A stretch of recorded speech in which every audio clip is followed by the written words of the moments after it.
On this episode of Crime Scenes with Coffee Beans, join me as I discuss the man who went to a beautiful historic part of Tasmania and committed mass murder. The Port Arthur Massacre coming up right after this.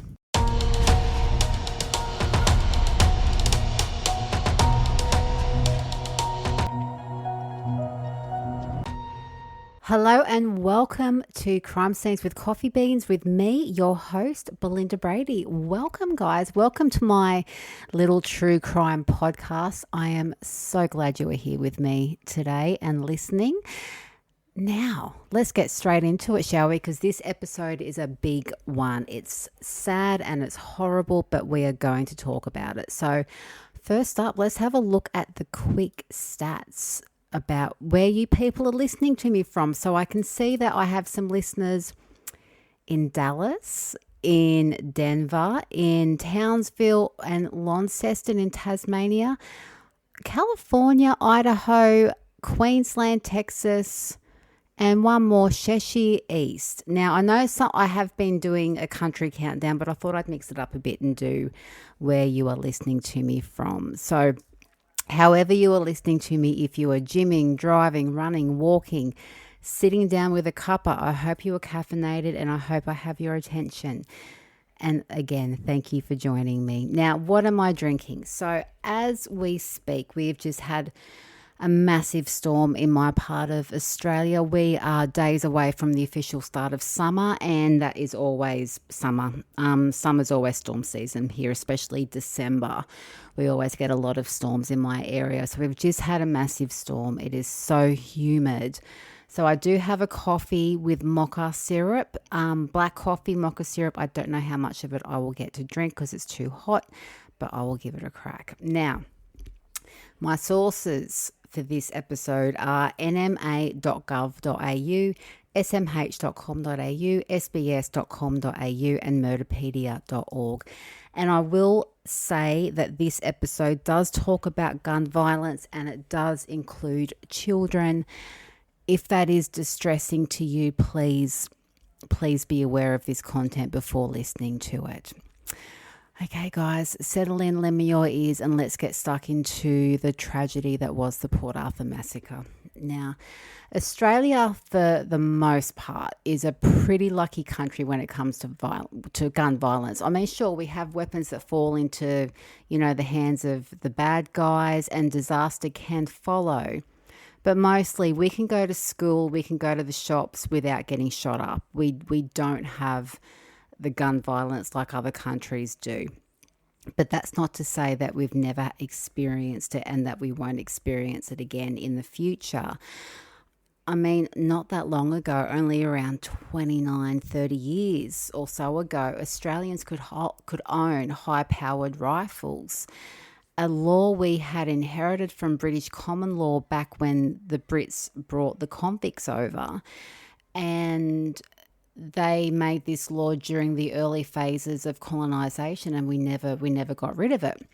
But then in April of 1996, something happened that was so sickening, so shocking, so disgusting.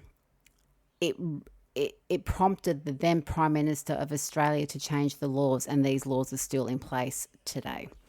So what was that terrible thing that happened? I'm going to guess here that most Australians listening to this will know I am talking about the Port Arthur Massacre, a terrible day in April 1996 where a single lone gunman, along with his 3 high-powered rifles, killed 35 people in the space of a few blood-soaked hours, children included, and it changed Australia, it changed a beautiful part of Tasmania, and it changed our country as we knew it forever. So like I said, please settle down, get comfy. Listener discretion is advised for this one, and let's get stuck into it. Port Arthur is located in the Australian state of Tasmania, and it is a stunning part of the country. I was only there a few weeks ago, actually, and I was blown away by how beautiful and serene this place is. Think crystal clear waters, think beautiful scenery, lush gardens, like bumblebees the size of your thumb flying around in these beautiful gardens. It is a stunning, stunning part of our country. And if you are coming here to visit, if you are traveling around, I highly recommend you check out Port Arthur. It was also the place where our convicts were settled. They were taken from their homes in England, Ireland, etc. for committing crimes, and they were brought over here to Australia to be imprisoned in jail. That was their sentence, to come and live here and be imprisoned in our jails. And I can't remember what the term for that was. Now, the jails are still standing. Where they held the convicts and the mentally insane are still standing, but of course they've eroded over the years. You know, the wind and the cold, and you know, things erode over time. But they're still standing. They're still stunning to look at, and it is a really popular tourist area. You know, cruise ships, tourist buses, people coming for a day. It is really popular, really beautiful, and it is just a lovely way to spend your day, taking in the history of Australia while looking at some absolutely stunning scenery. And this is exactly what people were doing on Sunday, the 28th of April, 1996 in Port Arthur at a cafe that was there that was called the Broad Arrow Cafe. And this is just a short walk away from the penal grounds where the convicts used to be taken. Now, the day started like any other Sunday, and many were making the best of the warmish weather before the colder months set in. Winter was just around the corner. We were at the tail end of autumn. People wanted to get some sunshine before winter well and truly kicked in. But unbeknownst to these people, another man was ready to put his plan into action, his Sunday plan into action, one that he'd been planning for a long time, and one that would leave 35 people dead.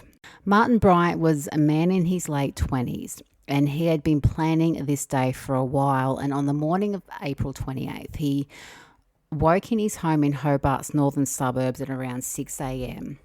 and told his then girlfriend to go home as he wanted to be alone. Now, Martin suffered from mental health issues and had some losses leading up to this day. He'd lost his father. He suffered depression, so his girlfriend thought nothing of it and left. Martin grabbed his blue sports bag.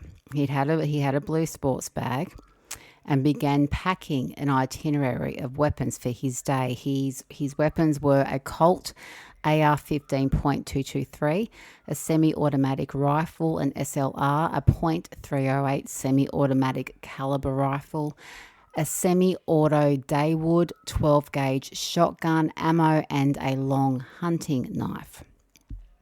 He packs all this stuff in his sports bag, throws it into his yellow Volvo, complete with a surfboard on top so people think he's been out surfing, and begins his drive to the Port Arthur Peninsula.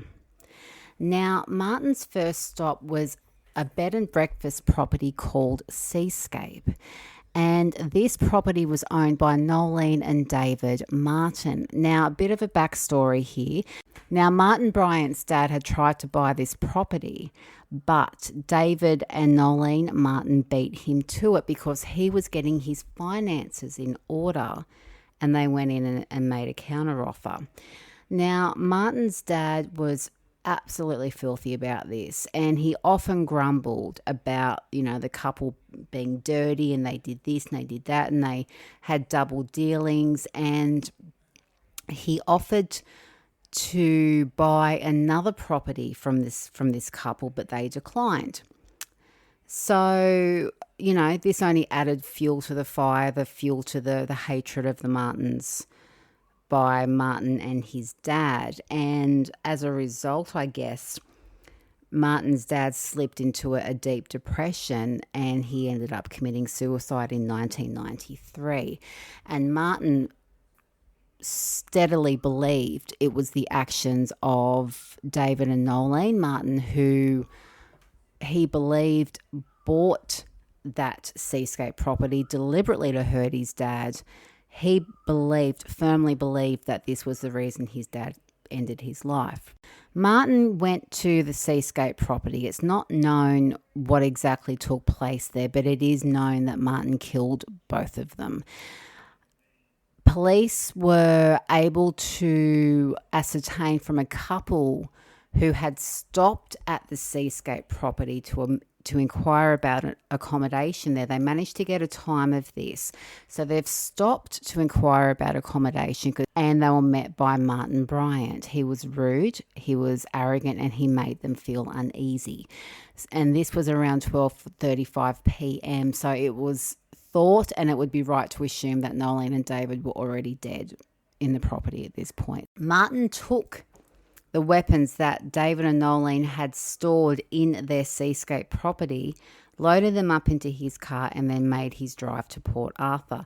As he drove, he came across a car that was stopped on the side of the road due to overheating, and he actually stopped and started chatting with this couple. He told them that they should come to Port Arthur later for a coffee. He left them on the side of the road and he went past Port Arthur. He made his way to his destination and down a road called Palmer's Lookout Road, which was owned by the Martins as well, where he came across Roger Lana. Now, Roger knew of Martin and he knew that he was a bit iffy. And Martin told Roger that he had been surfing and also said he had bought property called Fog Lodge nearby. And he also said that he was going to buy the property next to Roger, which was owned by the Martins. So Roger had property next to Martin, and here's Martin Bryant saying, hey, I'm going to buy this property. Naturally, Roger's antennas went up at this, like something just wasn't quite right. Martin then asked Roger if he could use the property's driveway to go and say hey to Roger's wife, but when Roger said he would go with him, Martin changed his plans and said that he'll go somewhere else first but come back later. At around 1:10 p.m, Martin arrived at Port Arthur and paid the entry fee. He drove to the park near the Broad Arrow Cafe, and after being told to move his car, he sat in his car for a few minutes.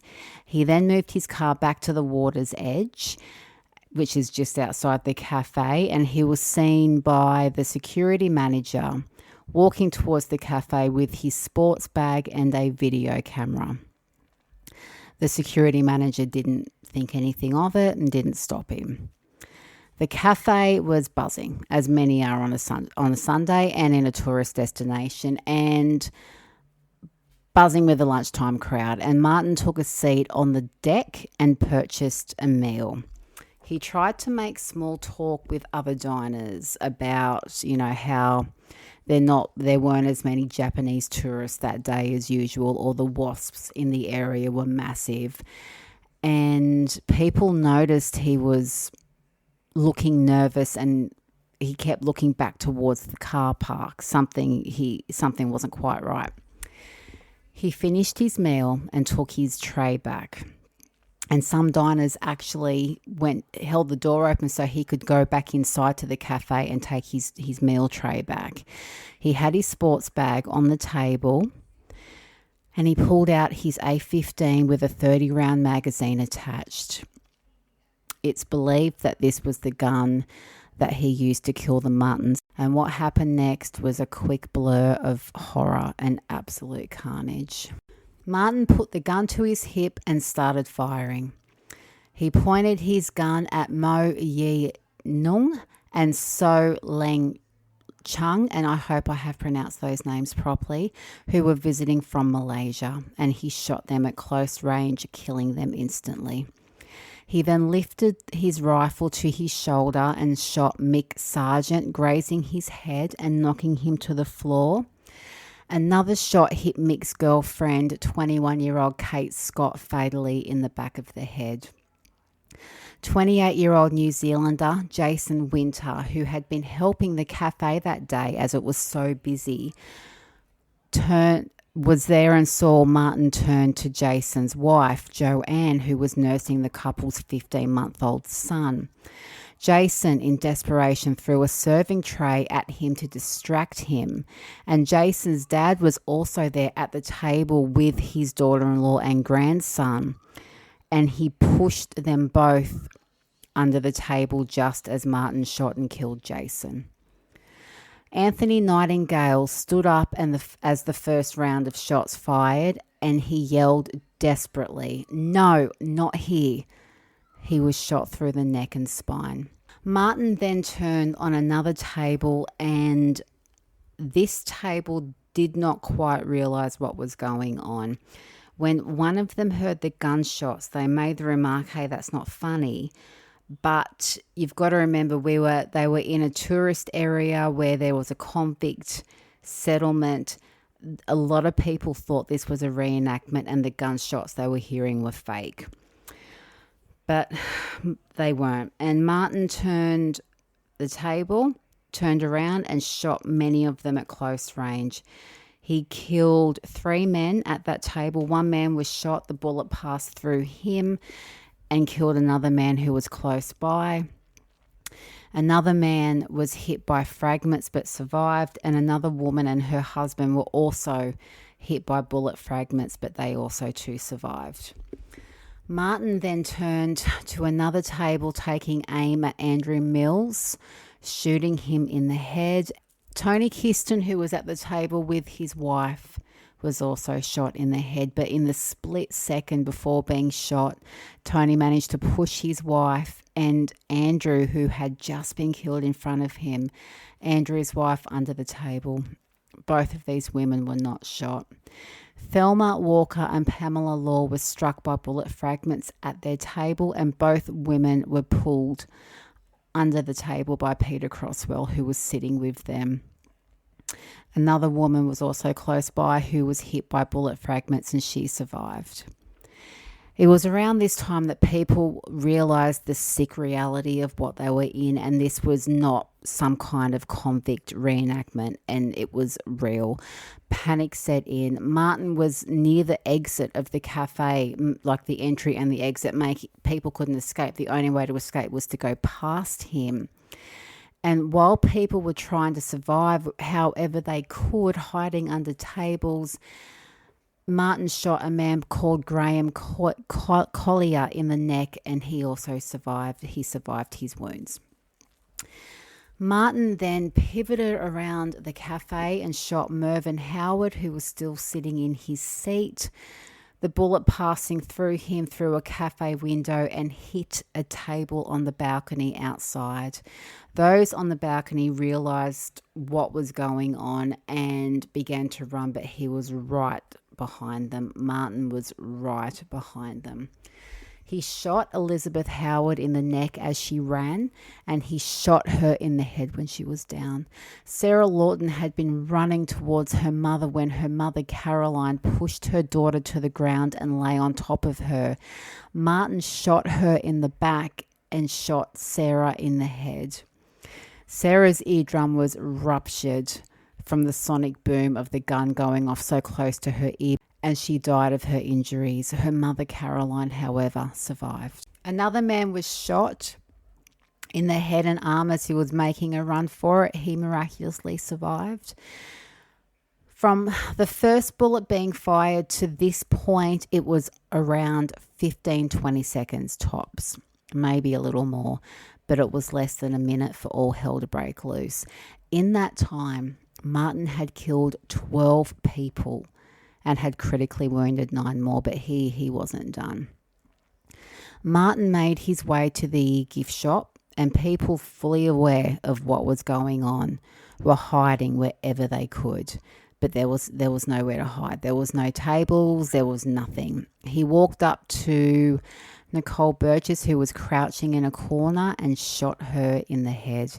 He did the same to another 2 people. Martin then saw movement in the cafe behind him and went back to the front door and shot the man who was trying to escape, the bullet landing in his buttock. Many thought Martin had left the cafe when he'd gone to the gift shop and commented that it was safe to get up, but as he did, as many of them did, Martin appeared and started shooting. He hit one man in the hand, neck, and chest, and then struck him in the head, killing him. And another man by the name of Dennis Olsen was nearby and was struck by bullet fragments but survived. At this stage, Martin went back to the gift shop, killing those who were still hiding in the corner, utterly trapped. He killed Ronald J., Pauline Masters, and Peter Nash. And Peter Nash was lying on top of his wife to protect her. Martin did not see Peter's wife underneath Peter's body. Martin then aimed at another customer, but his gun was empty. So he went to the shop's counter and reloaded and then left. Martin had gone through 29 rounds of ammo in that cafe in the space of 90 seconds. At that stage, he had killed 20 people. During that 90 seconds, some staff members had managed to climb out of the kitchen window and to warn others and alert authorities. Now, you've got to remember, we did not have mobile phones then, guys. We didn't have cell phones. We had landlines. And I'm sure once people realised what was going on, phone calls were being made, but they needed to safely get somewhere where they could make that phone call. There were tourist coaches outside and with nowhere to go. You were out in the open, you were exposed. Many hid in the buses or in nearby buildings. Some still desperately grabbed onto the belief that all of this was just a reenactment. Martin moved to the buses and shot coach driver Royce Thompson in the back as he was moving along the passenger side of the bus. He managed to crawl under the bus, but he later died of his wounds. Martin moved on to the next coach, shooting people as he saw them. Bridget Cook was shot in the thigh, and coach driver Ian McElwee was hit by the fragments from her thigh bone. Both were able to run away and they survived. Martin then shot and killed Winifred Alpin, who had been running to get to another coach to escape, and another bullet grazed the cheek of Yvonne Lockley, but she was able to hide in another bus. Martin then moved between these coaches as people desperately ran to get to the jetty and to the shoreline and to hide. Many were shot as they did so. So he was weaving in and out of these coaches as people frantically tried to escape. Martin then went back to his car, grabbed his FAL weapon, and fired at Denise Cromer, who was near the penitentiary ruins. She said gravel flew up in front of her as the bullets from his weapon hit the ground. Martin then went back to the coaches. So he's grabbed his gun, took a shot at Denise, didn't get her. It's gone back to the coaches. Started shooting randomly, but many people were hiding behind cars or taking cover where they could. So frustrated, Martin moved back to Jeanette Quinn, who he had already shot in the back and had paralyzed her, and shot her in the back again. He then fired at another woman called Elva Gaylard, killing her instantly. Neville Quinn, who had come back from the jetty where he'd been hiding, came back to look for his wife, thinking it was safe, and he was spotted by Martin. Martin chased him around the buses, around the coaches, taking shots at him, and Neville jumped onto a coach to escape. Martin followed him onto this bus, pointed the gun at him and says, "No one gets away from me," and shot him in the neck. Unbelievably, he survived. And he was able to find his wife, but she died in his arms of her injuries. Martin then got back into his car and started blasting his car's horn, shooting as he drove. He drove along Jetty Road towards the toll booth where he saw people running. Word had gotten out, and drove past 3 people as he was driving. These people were Nanette Mycack and her daughters, Madeline, who was 3, and Alana, who was 6. Nanette was carrying Madeline and Alana was running slightly ahead. Martin slowed down beside them and opened the door, and as there wasn't a description available of what this killer looked like. And to look at Martin, you would think he was pretty harmless, and he had the surfboard on top of his car. There was no real reason to think he was a danger. So when he pulled up beside her, Nanette possibly thought that he was going to help them get out. So she went up to him, put Madeline down, and she went towards the car. Several people witnessed this, and one yelled out desperately, "It's him!" But it was too late. Martin ordered Nanette to get on her knees, which she did while begging, "Please don't hurt my babies." And Martin shot her in the temple. He then took aim at little Madeline, shooting her in the shoulder and chest. And seeing what had just happened to her sister and her mother, a terrified Alana ran and hid behind a tree. Martin got out of the car and fired at her, missing her initially, but then walked up to her, put his gun to her neck and fired. The little girl died instantly. People who witnessed this started running. They ran up to cars, unaware of what was going on. Cars were still trying to get in, because I don't even know if authorities really knew what was going on. People were still trying to get into Port Arthur, and the people who had just seen these 3 beautiful people be executed were running up saying, "Leave, you need to leave." Some of them even stopped at the toll booth, and the staff member there had no idea what was going on, even though, what he just witnessed. Martin appeared in his car. He was hot on their heels in his car, and he was pissed. He was pissed with all the cars blocking the road, and got into an argument with a man by the name of Robert Salzman. Now, Martin then grabbed his FAL and shot Robert dead. A driver of a nearby BMW then got out and tried to reason with Martin, but he too was shot and killed. Other cars arriving quickly reversed and floored it when they saw what was going on. At some point in all this madness, Martin managed to drag 2 women from their car, shooting them dead, and then he moved on to the BMW, the owner of which he had just killed, and transferred his ammo, his AR-15 rifle, handcuffs, and a fuel container. Now, a man called Graham Sutherland, who had been shot at by Martin, frantically drove to a nearby gas station, to warn others, but Martin was absolutely on his heels. He cut off a car that was trying to get to the exit of that service station, and he tried to pull a woman by the name of Zoe Hall from the passenger seat of that car. Now, her partner, a man by the name of Glenn Pez, was driving, got out of the car, confronted Martin, but Martin made him climb into the boot of the BMW at gunpoint, and then went back to Zoe and shot her dead. The service station attendant, seeing what was going on, told everyone to lie down, and he locked the doors. He grabbed his rifle, but as per Australian laws, his ammo was locked away from the rifle, and by the time he got it and loaded his gun, Martin was long gone. A police officer soon arrived after and went in the direction of Martin. Martin then drove back to Seascape, where it all began, shooting at another vehicle on the way and another, and he managed to hit a passenger in the arm in the process. He then shot at another vehicle, shattering the car's windscreen.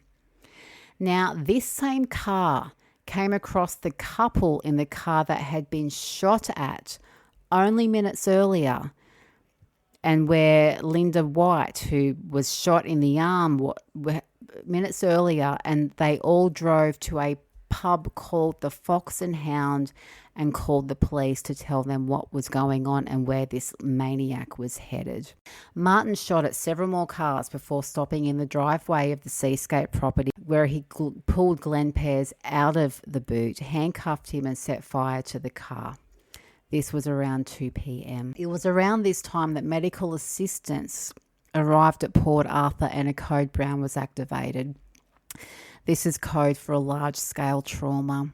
Helicopters arrived at around 2:30 p.m. and police operations began to mobilise with police swarming the area. Every cop available in Tasmania was on the scene, and there was standby from Victoria, another state, with cops ready to come and help if needed. Meanwhile, our newly elected Prime Minister, John Howard, had been advised what was going on and was waiting for updates. And he later said that it was at that moment he decided he needed to reform Australia's gun laws. But I'll get to that in a bit. Meanwhile, back at Seascape, 2 police officers had stopped by the burning BMW. So they were following the direction where they knew Martin was travelling, and they stopped at the burning BMW, which I'm going to guess was his way of getting attention to himself. And it worked. They stopped and he started shooting at them. Ducking for cover, the officers were trapped. They didn't have tactical gear. They didn't have bulletproof vests. They were on their own. They were out in the open. So he ducked for cover. They were trapped, and whenever they tried to move, they were shot at. At some point, Martin received a phone call from a staff member at the ABC, which is the Australian Broadcasting Commission, who had been calling businesses in the area at random trying to find out what was going on. Remember, we had no internet, we had no phones. News didn't travel as quickly as it does now. And Martin, having killed the Seascape owners earlier, answered their phone. He was in their property. He answered their phone. Martin told the caller that his name was Jamie and that he was having lots of fun. He told her if she called again, he would shoot Glenn, who he was still holding hostage. Martin then called the local police station where the girlfriend of one of the cops that he was shooting at worked, and asked if she knew where her boyfriend was. And at around 9 p.m, a team from Special Operations arrived. Some hours after these police officers arrived at the burning BMW, around 9 p.m, Special Operations arrived and were able to help the officers move to safety under the cover of bulletproof vests, riot shields, and darkness. Martin shot at them too, but they did not shoot back because they didn't know if he had any hostages. An 18-hour standoff followed after this, and police spoke with Martin, who was still calling himself Jamie. He requested a helicopter. He would be flown to a waiting plane and then taken to South Australia, where he would leave the country. He said he would release Glenn unharmed if this happened. Martin told the Special Operations team moving in the dark to stay back. He told them if they didn't, he would kill Glenn. Police desperately tried to contact Martin during the night, but he would not answer the Seascape property phone. They later found out this was because the batteries in the property's rechargeable phone had died and Martin wasn't recharging it. The next morning, though, Martin was finally caught some 24 hours after the Port Arthur shootings. He had set fire to the Seascape guest house on the property, and police waited for him. They waited for him to smoke himself out. They waited for the smoke and the flames to chase him out, and it did. Ammunition from his itinerary, his ammo, exploded in the fire as the fire took hold, and Martin finally emerged from the flames, running with his clothes on fire, where his clothes were removed and he was arrested on the spot. He was then taken to hospital for treatment under police guard. The bodies of the Martins and Glenn were found on the property. Glenn had been shot in the head, as were the Martins, and Mrs. Martin also suffered from blunt force trauma. It was determined that the Martins had died the day before on the 28th of April at around noon, so just before that couple inquiring about accommodation was confronted by Martin. The massacre, one of the worst in Australia's history, was over and had claimed the lives of 35 people, and left scores more injured. Martin denied all of it. He denied the guns were his. He said he was never at Port Arthur. It was not him. He was unhelpful during police interviews. He laughed. And when his past was exposed, it was telling. He was of low IQ. He was a loner, but was happy when he didn't have to interact with anybody. But he did have a few friends, not many, but a few. And Martin stabbed one of his so-called friends with a hand spear while they were skin diving together, just for fun. Martin was often bullied and often bullied people himself. His dad, apparently depressed and upset about being gazumped by the Martins over the seascape property, killed himself by drowning himself in the property's dam by putting a weight belt around his neck. When Martin got older, he was unemployed and on a pension, and his low IQ made him eligible for one. Now, at one point, at some stage, he got a job as a handyman for a woman by the name of Helen Harvey. Now, Helen was the heiress to the Tatterstall's lottery fortune, and she was a very, very wealthy woman. Their relationship was weird. Helen adored Martin. She took him on shopping sprees, lavished him with attention, and spent thousands of dollars on him. And he eventually moved into her house, which was just around the corner from his parents' place. Now, the pair moved away after being forced to clean up the pigsty they lived in by the RSPCA, which looks after the welfare of animals here in Australia. They had in their home dogs and cats and birds, and they were all living in squalor, and someone had reported them. And they moved. They decided they'd had enough. They cleaned out their entire house, leaving a great big garbage pile to clean up. In this garbage pile was some brand new TVs, still working, still in great condition. They moved, and Martin's behaviour became even more bizarre. He teased a girl on a bus, and when the bus driver kicked him off for being a prick, he chased the bus driver down. He chased the bus down. He bragged to strangers about his gun collection, and he also bragged about taking pot shots at tourists who slowed down to look at the apple trees near where he and Helen lived.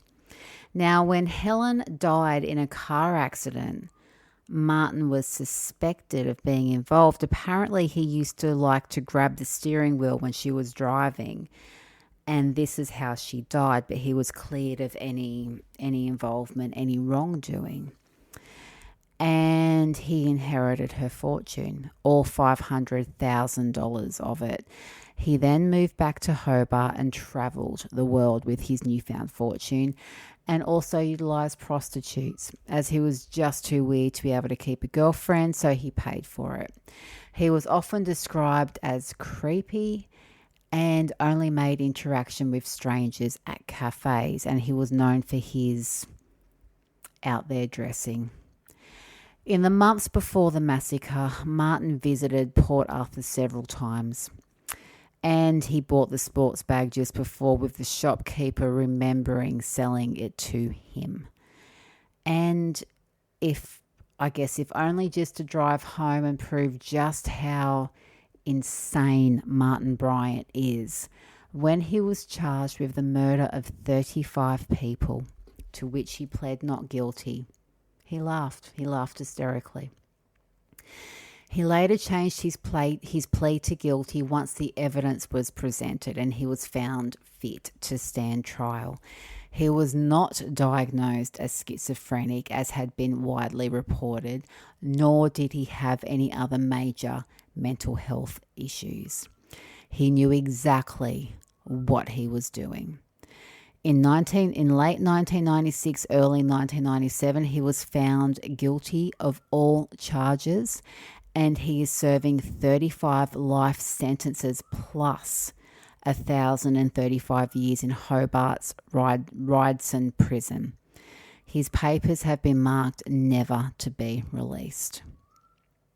After the massacre, gun reform was a hot topic, with many for, many against, and in May 1996, our then Prime Minister John Howard started to campaign and change our gun control laws. He wanted to ban all military-style automatic and semi-automatic guns, introduce a firearm registration for all guns, introduce a 28-day cooling off period before issuing a gun, and a person must have a legit reason as to why they want a gun license. And he also wanted to introduce stricter requirements for storing guns. Now, in June of that year, he appeared before a pro-gun rally of farmers, with many saying they would be unduly affected by the laws and portrayed as criminals. But the new laws were implemented in July that year, so only 2-3 months after the massacre, which were eventually put into place in states and territories around Australia. And Howard also introduced a 12-month gun amnesty where gun owners could hand in their guns and be compensated. So this was for 12 months. If you had one of the weapons that were to be banned, you could hand them in and get compensated. Almost 700,000 guns were handed in. And as of today, those laws still stand. Australians cannot own or buy a semi or automatic assault rifle or weapon. Martin Bryant is still in jail, and that is where he will die. He will never be eligible for parole, and he is still to this day Australia's worst killing spree murderer. I'm going to read you the names of the 35 victims that day in no particular order. Winifred Alpin, 58. Walter Bennett, 62. Nicole Burgess, 17. So Chung, 32. Elva Gaylard, 48. Zoe Hall, 28. Elizabeth Howard, 26. Mary Howard, 57. Mervyn Howard, 55. Ronald Jari, 71. Tony Kiston, 51. Leslie Lever, 53. Sarah Lawton, 15. David Martin, 72. Nolene Sally Joyce Martin, 69. Pauline Masters, 49. Alana Mycack, 6. Madeline Mycack, 3. Nanette Mycack, 36. Andrew Mills, 39. Peter Nash, 32. Gwenda Neander, 67. William Nung, 48. Anthony Nightingale, 44. Mary Nixon, 60. Glenn Pears, 35. Russell Pollard, 72. Jeanette Quinn, 50. Helene Salzman, 50. Robert Salzman, 57. Kate Scott, 21. Kevin Sharp, 68. Raymond Sharp, 67. Royce Thompson, 59. Jason Bernard, 29. All victims of the Port Arthur Massacre. May their memories be a blessing. And there we have it, guys. Another episode of Crime Scenes with Coffee Beans, done and dusted. This was a heavy episode. All of them are heavy. Talking about murder, true crimes is heavy business. And this one was just particularly heavy. I do remember when this happened. It just begs belief. It really does. My heart goes out to the victims, the injured and their families, and all first responders. A quick side note, if you are liking my episodes, my podcast, please share me. You can buy me a coffee, send me a text, find me on TikTok. Leave me a comment over on YouTube. If you do, I will give you a shout out. And you can also subscribe to me. I'm hanging to tell some ghost stories. Come and join me. Why don't you? Come on, it'll be fun. I promise. Okay, guys, that's it. I'll see you next time. Thank you so much for listening. And please, as always, stay safe, stay cool, and stay caffeinated. I will catch you all later.